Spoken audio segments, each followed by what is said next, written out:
Apakah ini akar sakit hatinya orang Papua terhadap pemerintahan Indonesia sehingga muncul aksi KKB dan OPM dalam upaya memisahkan diri dari NKRI? Langsung aja kita bahas, tetapi konten ini sebetulnya gua buat karena ada beberapa orang yang merequest. Disclaimer, semua pembahasan ini berdasarkan sejarah. Kalau kamu nggak suka, boleh di skip dan tidak perlu meninggalkan komentar-komentar yang tidak membangun. Oke, semua bermula antara konflik Belanda dan Indonesia saat menentukan masa depan daratan Papua. Ini berujung diadakannya sebuah konferensi meja bundar di tahun 1949. Hasilnya, Belanda menginginkan Papua berdiri sendiri sebagai sebuah negara dalam naungan Belanda. Tentu saja, Indonesia tidak setuju dengan hasil ini. Nah, pada 1 Desember tahun 1961 dengan bantuan Belanda, Papua mengibarkan bendera bintang kejora di samping bendera Belanda sambil menyanyikan lagu kebangsaan mereka yang berjudul Hai Tanahku Papua. Dari sinilah 1 Desember diperingati sebagai Hari Kemerdekaan Orang Papua. Melihat hal ini, Presiden Soekarno sangat marah sekali.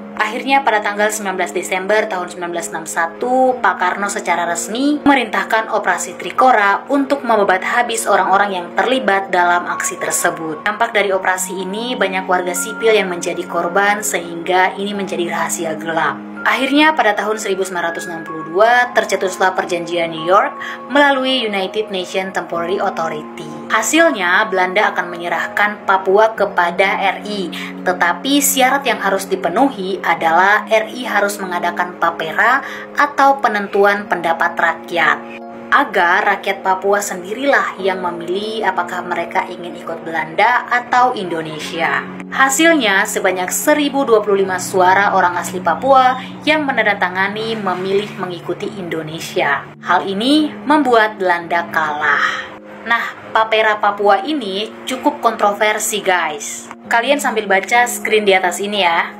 Oke, sejumlah orang berspekulasi bahwa papera Papua yang dilakukan oleh RI ini tidak jujur, alias rakyat dipaksa dan sejumlah kepala suku adat menerima suap agar membujuk rakyat. Sampai saat ini, sejumlah orang juga masih mempermasalahkan papera Papua yang diduga tidak adil. Lihat screen di atas juga ya guys. Nah, itu sedikit akar konflik antara Papua, Belanda, dan Indonesia. Nah, terkait intro gue di awal yang gue katakan bahwa apakah ini akar munculnya aksi KKB dan OPM dalam upaya memisahkan diri dari NKRI? Tentu saja masih banyak ada faktor yang mendasari aksi tersebut. Entah ekonomi, budaya, politik, sejarah, dan untuk kesimpulannya kembali kepada penonton masing-masing. Kalian tidak perlu membentuk dua kubu karena yang namanya sejarah perjuangan pasti ada kelamnya.